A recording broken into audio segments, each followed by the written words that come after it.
Hello student, welcome to our official YouTube channel Entry App Hindi. This is Shivani Solan, Faculty of English student. हम entry app official YouTube channel पर आपके लिए 100 question error detection के question की series को लेकर आ रहे हैं।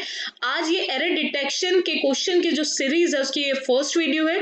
देखिएगा, एरर डिटेक्शन आप लोग जानते होंगे कि हम ये सीरीज क्यों लेकर आए हैं बच्चों, बिकॉज आपके आईबीपीएस पीओ का नोटिफिकेशन आउट हो चुका है। पीओ 2020 का नोटिफिकेशन आउट हो चुका है। तो ये सीरीज का मेन पर्पज सिर्फ ये है कि आप ताकि हम टारगेट कर सके आपके 2020 को। इट मींस हम इस वीडियो के अंदर आपके मोस्ट एक्सपेक्टेड क्वेश्चंस को लेकर आ रहे हैं, जो आपके 2020 के लिए मोस्ट रेलिवेंट क्वेश्चंस होंगे, जो मोस्ट एक्सपेक्टेड क्वेश्चन होंगे, जो आएंगे ही आएंगे। सो let's start the session. Error detection में जैसे आप बच्चे जानते हैं, आईबीपीएस के अंदर 2 से 3 टाइप से क्वेश्चंस आते हैं एरर डिटेक्शन में। बट एरर का मतलब होता है कि आप ग्रामेटिकली बेसिस पे चेक करते हैं on the basis of parts of speech, क्या कोई एरर है या नहीं।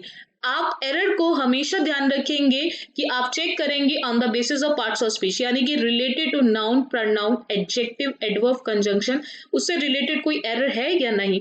हर एरर डिटेक्शन में ऑप्शन फिक्स होता है, जैसे कि आप देख रहे होंगे क्वेश्चन नंबर 1 में नो एरर। ये हर क्वेश्चन में होता है। जब हम बात करें एरर डिटेक्शन की, ये कब टिक होगा, जब आपके पार्ट्स ऑफ स्पीच के बेसिस पे बच्चों सेंटेंस बिल्कुल करेक्ट होगा, देन आप ऑप्शन टिक करेंगे no error.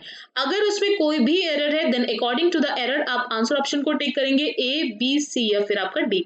So let's start the session. तो देखिएगा, अगर हम इस फर्स्ट क्वेश्चन की बात करें, my observation is that between Raghav and Deepa Raghav is the most intelligent.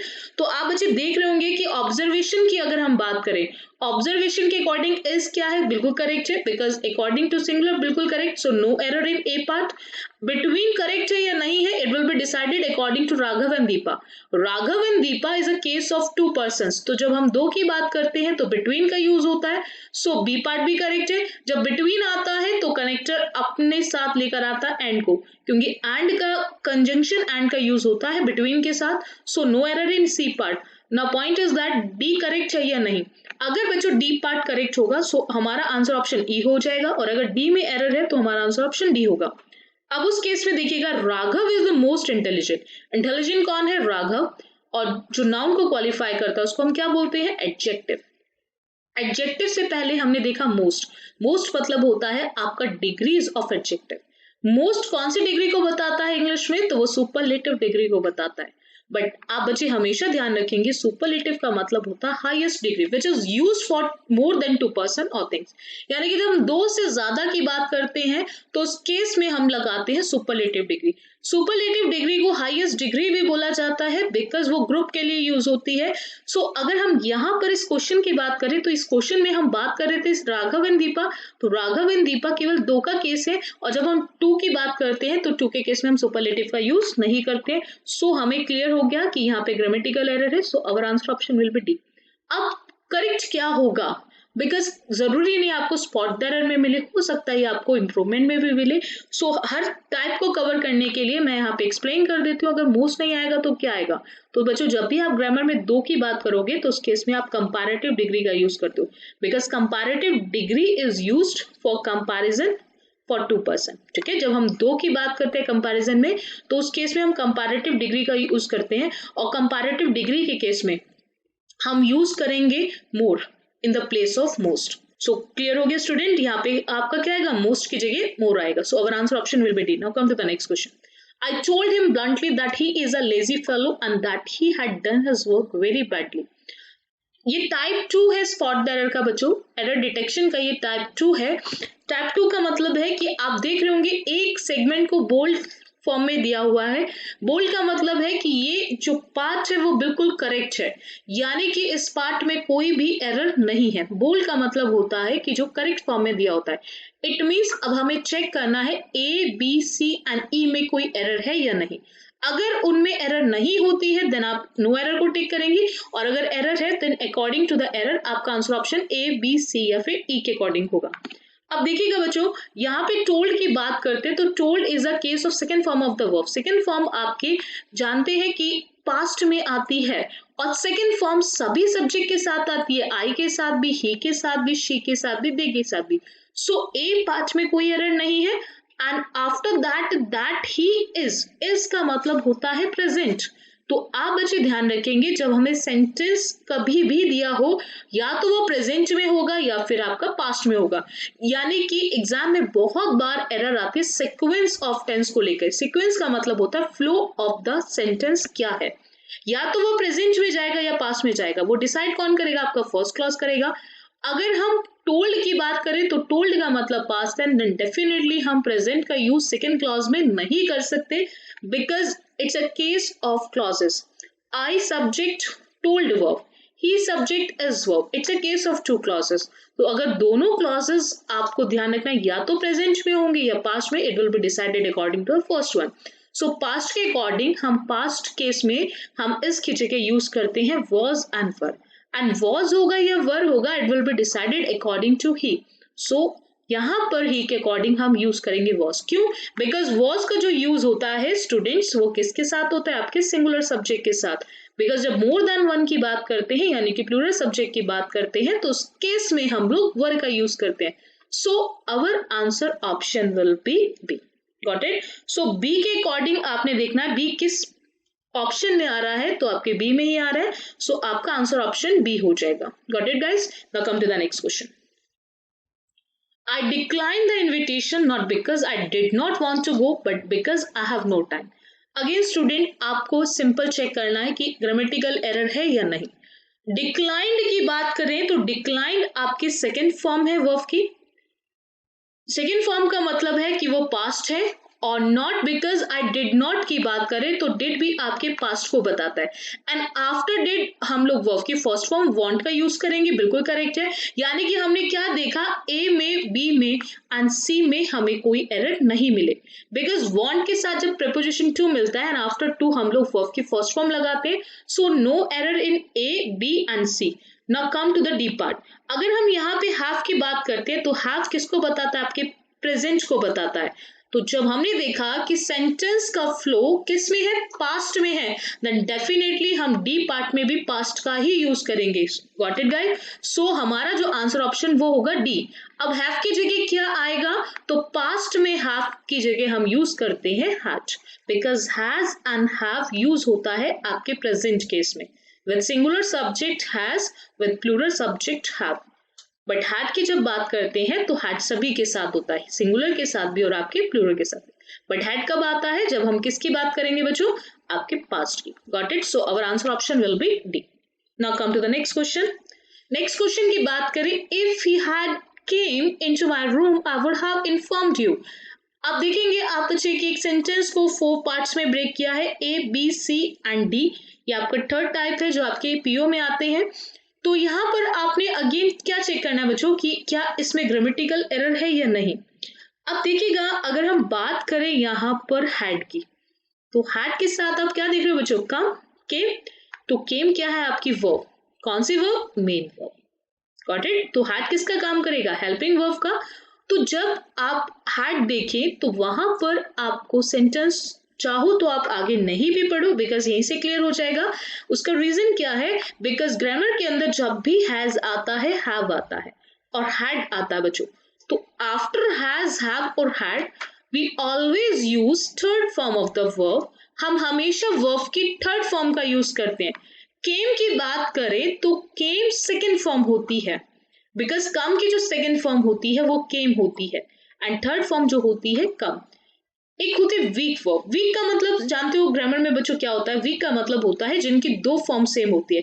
Come is one of them, कम आपकी उनमें से एक है, क्योंकि इसकी फर्स्ट और थर्ड फॉर्म सेम होती है बट सेकंड फॉर्म इसकी केम होती है। सो हमने क्या देखा, हैड की बात केम इनकरेक्ट है। So our answer option will be A. इसीलिए मैंने बोला तो आप चाहो तो इसको आगे नहीं भी पढ़ो, बिकॉज यहीं से आंसर हमारा ऑप्शन डिसाइड हो गया कि हमारे आंसर में क्या है, एरर है, वो कौन से पार्ट में है, तो ए पार्ट में है। बिकॉज हैड के साथ हम सेकेंड फॉर्म नहीं, हैड के साथ हम कौन सी फॉर्म यूज करते हैं बच्चों, थर्ड फॉर्म का यूज करते हैं। सो आंसर ऑप्शन जो होगा वो हमारा ए होगा। ठीक है? So come to the next question. If I were the PM of India, I will work for the welfare of the poor. अब बच्चों आपने क्या देखा कि यहाँ पे वर्क क्या करेक्ट है या नहीं। तो आप हमेशा ध्यान रखेंगे जब हम इमेजिनेशन की बात करते हैं, जैसे अभी आपके मोदी जी क्या है, पीएम है, तो उनको देख के बहुत सारे लोगों के मन में क्या होगा, इमेजिनेशन चल रही होगी कि अगर मैं भी पीएम होता तो मैं भी शायद पुअर के वेलफेयर के लिए क्या करता, वर्क करता। इट मीन्स वो सिर्फ इमेजिन कर रहे हैं जो प्रैक्टिकली पॉसिबल नहीं है। तो जब हम इमेजिनेशन की बात करते हैं तो इमेजिनेशन के केस में आप जब पास्ट की बात करते हैं तो पास्ट में आपका हमेशा वर्क का यूज होता है, ठीक है, जिसको इंग्लिश में बोलते हैं हमारा बीइंग, ठीक है। तो बीइंग के केस में आप चाहे सिंगुलर सब्जेक्ट की बात करें तो भी आप वर्ड का यूज करेंगे, और आप प्लूरल सब्जेक्ट की बात करेंगे बच्चों तो भी आप वर्ड का ही यूज करेंगे। सो वर्ड आपका बिल्कुल करेक्ट है। अब बहुत सारे ऐसे बच्चे होंगे जिनको डाउट होगा, हमने आई के साथ वॉज पढ़ा था, ठीक है, तो आई के साथ वॉज सिंगुलर एंड प्लूरल के बेसिस पे कब आता है बच्चों, जब हम एक्शन की बात कर रहे हैं। तो यहां पर कोई एक्शन नहीं है इसलिए वर्क करेक्ट है। सो ए पार्ट करेक्ट है। पीएम एक यूनिक पोस्ट है तो आर्टिकल द को लेकर आता है, तो बी पार्ट भी करेक्ट है। अब पॉइंट क्या आता है, विल वर्क करेक्ट है या नहीं। विल का मतलब आपके फ्यूचर टेंस से है, ठीक है। सो आपने क्या देखा, फर्स्ट क्लास पास्ट में है तो आपको ध्यान रखना है कि उस केस में हम सिंपल फ्यूचर का यूज नहीं करेंगे। ये केस कौन सा है बच्चों, आपने सब्जेक्ट के साथ वर्ब देखा, सब्जेक्ट के साथ वर्ब देखा एंड बिफोर फर्स्ट सब्जेक्ट आपको इफ मिला। इफ का मतलब है आपके कंडीशन को बताता है। कंडीशनल वर्ड जो इस क्लॉज में आता है उस क्लॉज को कंडीशनल क्लॉज बोला जाता है, और दूसरा जो क्लॉज होता है उसको मेन क्लॉज बोला जाता है।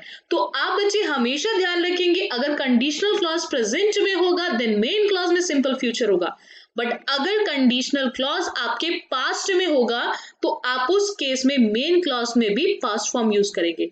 तो विल आपका इनकरेक्ट है, so our answer option will be सी।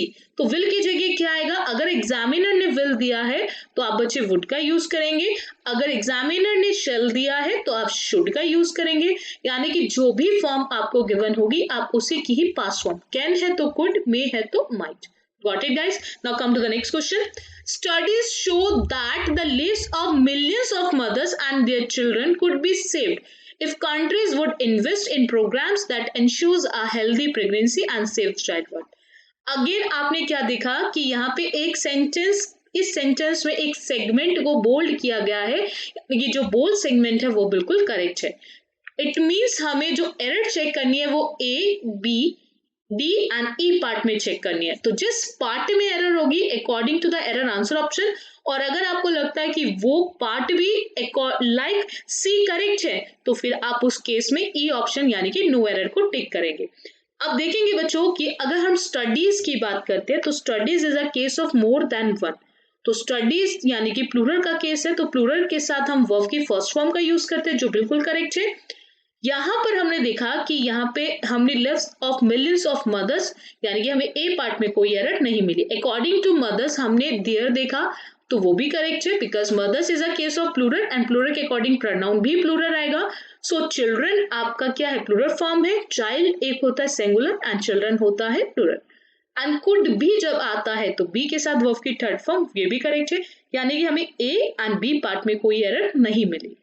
अब आते हैं हमारे डी पार्ट में, बिकॉज सी तो ऑलरेडी करेक्ट फॉर्म में है। इन प्रोग्राम्स दैट एंश्योर्स, अगर हम प्रोग्राम्स की बात करते हैं तो प्रोग्राम्स क्या है हमारा प्लूरल फॉर्म में, एंड जब दैट के बाद एंश्योर यानी कि वर्ब दिया हुआ है, दैट किसका काम कर रहा है बच्चों, दैट आपका काम कर रहा है किसके रिलेशन को बताने के लिए, एंश्योर का प्रोग्राम्स के साथ, तो जिसको बोलते हैं हमारा रिलेटिव प्रोनाउन। रिलेटिव प्रोनाउन आपका दैट भी हो सकता है, विच भी हो सकता है, हु भी। तो जो भी आपको सेंटेंस में गिवन होता है according to the sentence, got it. तो यहाँ पे दैट आना है, सो दैट गिवन है। तो आपको ध्यान रखना है कि रिलेटिव प्रोनाउन में एक केस आता है एंटीसीडेंट। तो आफ्टर रिलेटिव प्रोनाउन वर्ब जो होती है वो डिसाइड होती है, verb to be decided according to the antecedent. Antecedent किसको बोलते हैं, तो जो रिलेटिव प्रोनाउन से पहले आता है, गॉट इट। तो programs is a antecedent of that relative pronoun. तो आपको ध्यान रखना है कि प्रोग्राम्स प्लूरल है, और अगर हमने एंश्योर में एस लगा दिया तो वर्ब में जब एस और एस लगता है तो वो वर्ब को सिंगुलर बना देता है। सो स्टूडेंट्स यहाँ पे हमारा एंश्योर्स क्या है, इनकरेक्ट है। सो हम एंश्योर्स का यूज नहीं करेंगे, हम लोग किसका यूज करेंगे, एंश्योर का यूज करेंगे। So our answer option will be D. तो डी देखो किस पार्ट में आ रहा है, तो डी में आ रहा है, so our answer option will be D. Got it? Now come to the next question. One of the most widely spread bad habit is the use of tobacco. बिल्कुल हमें कभी भी टोबैको का यूज नहीं करना चाहिए, बिल्कुल, बिकॉज ये बहुत सारे डिसीजेस के लिए क्या होता है, हमारा रूट कॉज माना जाता है। आपको सिंपल ध्यान रखना है कि जब आपको वन के बाद प्रपोजिशन ऑफ मिले तो आप सिंपल ध्यान रखेंगे, ग्रामर में एक रूल आता है सब्जेक्ट वर्ब एग्रीमेंट में। एग्जाम में इसमें दो टाइप से एरर आ सकती है। वो कैसे एरर आएगी, अगर आफ्टर वन प्रपोजिशन ऑफ होगा तो उस केस में आप ध्यान रखेंगे जो नाउन होते हैं वो काउंटेबल नाउन आते हैं। किस फॉर्म में, प्लूरल में से, बिकॉज आप बहुत में से एक की बात कर रहे हो तो बहुत का मतलब होता है प्लूरल।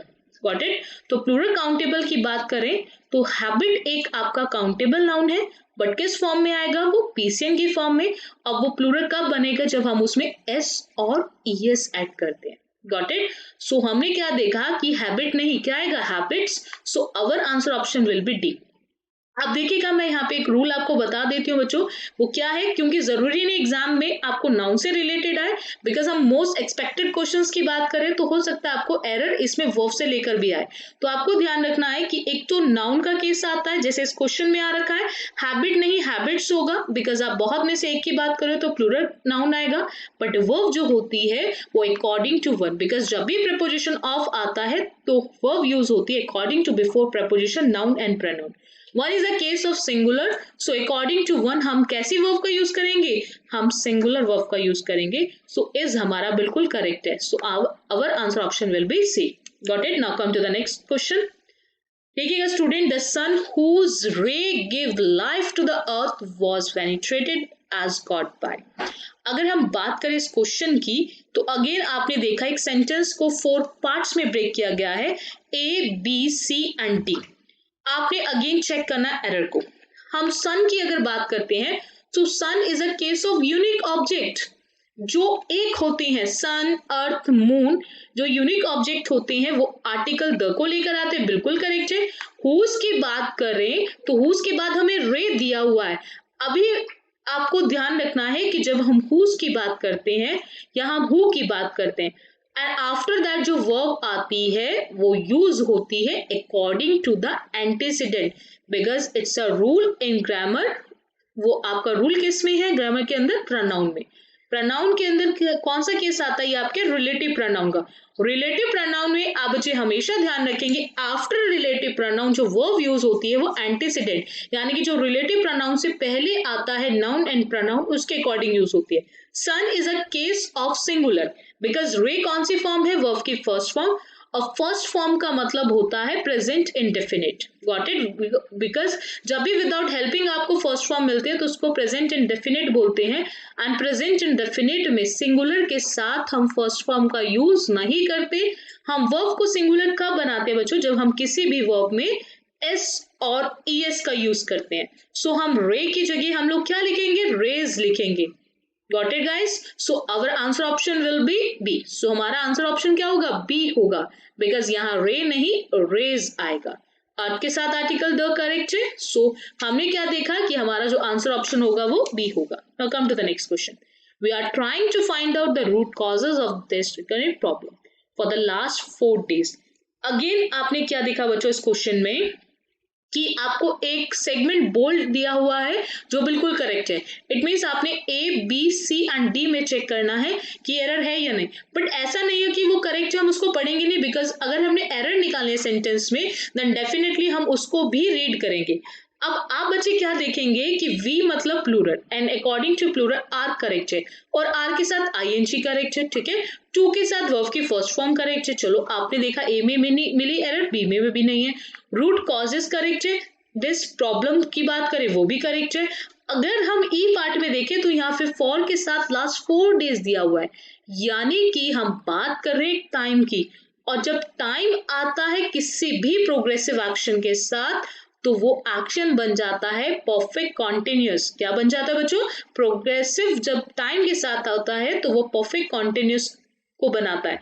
हर परफेक्ट कॉन्टिन्यूअस के अंदर आईएनजी तो आता है बट वो आर को लेकर नहीं आता। अब परफेक्ट कॉन्टिन्यूअस वो प्रेजेंट का होगा, पास्ट का होगा या फिर फ्यूचर को होगा, it will be decided by simple continuous. तो आर आपके प्रेजेंट के सिंपल कॉन्टिन्यूस में आता है, तो आप प्रेजेंट का ही परफेक्ट कॉन्टिन्यूस बनाएंगे। Got it? Present perfect continuous में बच्चों हैज और हैव बीन आता है, हैज बीन आता है और आपका हैव बीन। अब हैज बीन यूज होगा या फिर हैव बीन यूज होगा, ये डिसाइड कौन करेगा? वी। तो वी कैसा सब्जेक्ट है? प्लूरल, तो प्लूरल के साथ हम लोग क्या लिखेंगे? हैव बीन लिखेंगे। तो आर की जगह हम लोग क्या यूज करेंगे? Have been. So according to have been हमारा जो आंसर ऑप्शन होगा वो ए। तो ए किस पार्ट में आ रहा है, किस ऑप्शन में? तो ए पार्ट में आ रहा है, सो हमारा आंसर ऑप्शन ए हो जाएगा। Got it? Now come to the next question. The bridal dress was most unique, the prince designed it and his mother provided the lace fabric. अगर हम इस क्वेश्चन की बच्चों बात करें तो इस क्वेश्चन के अंदर आपने देखा ब्राइडल ड्रेस के अकॉर्डिंग वॉज करेक्ट है, एंड मोस्ट यूनिक की बात करें तो कुछ ऐसे एडजेक्टिव्स होते हैं जो अपने आप में कंप्लीट होते हैं, यूनिक होते हैं, परफेक्ट होते हैं, चीफ होते हैं, यानी कि उनको कभी भी मोर या मोस्ट की जरूरत नहीं होती। It's a case of superfluous. ठीक है, तो यूनिक है अपने आप में, वो मोस्ट या मोर के साथ यूनिक नहीं होता। यानी कि कुछ एडजेक्टिव देखिएगा, इंग्लिश के अंदर दो चीजें होती है, कुछ चीजें होती है समझने के लिए, कुछ चीजें होती हैं कि आपको उसको मर्क करना पड़ता है, यानी कि रटना पड़ता है। तो यहाँ पे आप हमेशा ध्यान रखेंगे, जब हम चीफ की बात करते हैं, हम आइडियल की बात करते हैं, यूनिक की बात करते हैं, परफेक्ट की बात करते हैं, तो वो कभी भी अपने साथ मोर या मोस्ट को लेकर नहीं आते। सो अकॉर्डिंग टू मोस्ट हमारा आंसर ऑप्शन क्या हो जाएगा बच्चों? B. Got it? Now come to the next question. The father forbid his son to walk in the sun and play with his friends on the road. Father की बात करें, father के बाद आपने फॉरबिड देखा होगा। जैसे आप बच्चे पढ़ते हो, कभी कभी आप टीचर से कुछ परमिशन लेते हो, परमिशन का मतलब होता है बिड, बिड एंड बिडन। अगर टीचर आपको परमिट कर देती है तो बिड, जैसे आपने बोला कि मैं क्वेश्चन सॉल्व खुद करूं, मैंने आपको बोला ठीक है आप खुद करिए, मैंने आपको परमिशन दे दी तो वो बिड हो गया। मैंने बोला नहीं पहले मैं सॉल्व कराऊंगी, आप समझोगे किस तरह से क्वेश्चन को करना है, तो वो होता है फॉरबिड, यानी कि मैंने आपको करने से मना कर दिया, यानी कि मैंने आपको परमिशन नहीं दी, तो उसको बोलते हैं हमारा फॉरबिड। तो यहाँ पर फॉरबिड की जो सेकंड फॉर्म होती है वो फॉरबिड होती है। एंड आफ्टर वो हिज सन, किसको उसने मना किया? तो हिज सन।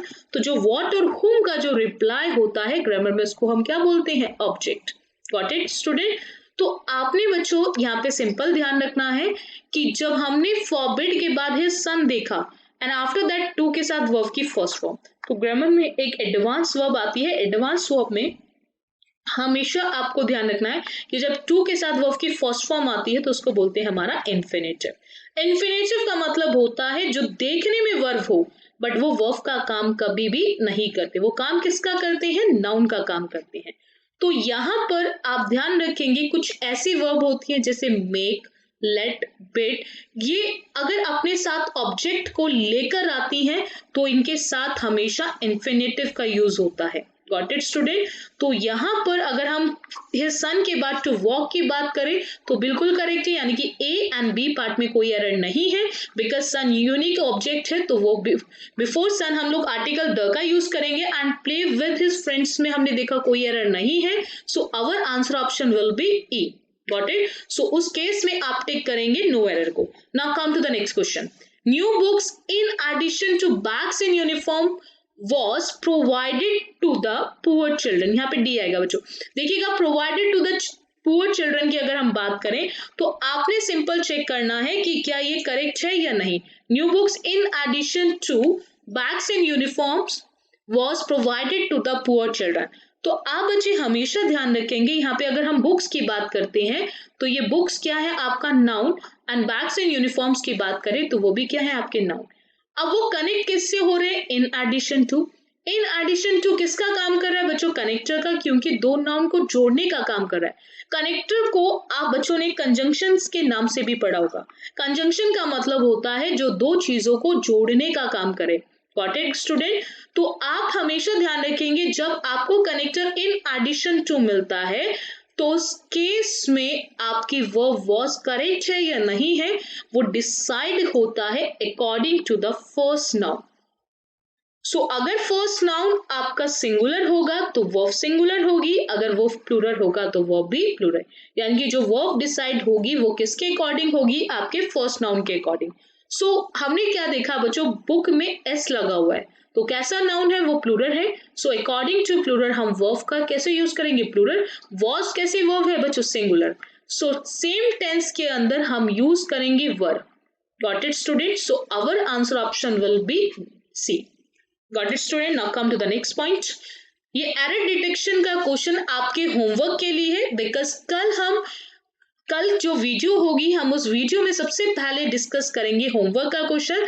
तो ये आप सब बच्चे होमवर्क में करके लेकर आएंगे, बिकॉज आज जो समझाया है आपको कितना समझ आया तो हम देखेंगे उसको नेक्स्ट डे। तो आप क्या कौन कौन इस क्वेश्चन को कर कर आता है उसके बेसिस पे पहचानेंगे कि इतने बच्चों को समझ आया या नहीं आया।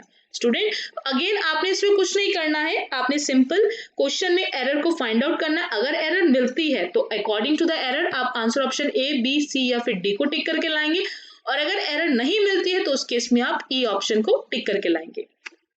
सो स्टूडेंट्स अगर आपको ये वीडियो अच्छी लगी हो तो आप इस वीडियो को जरूर लाइक भी करें, शेयर भी करें एंड कमेंट भी करें। Okay, thank you guys.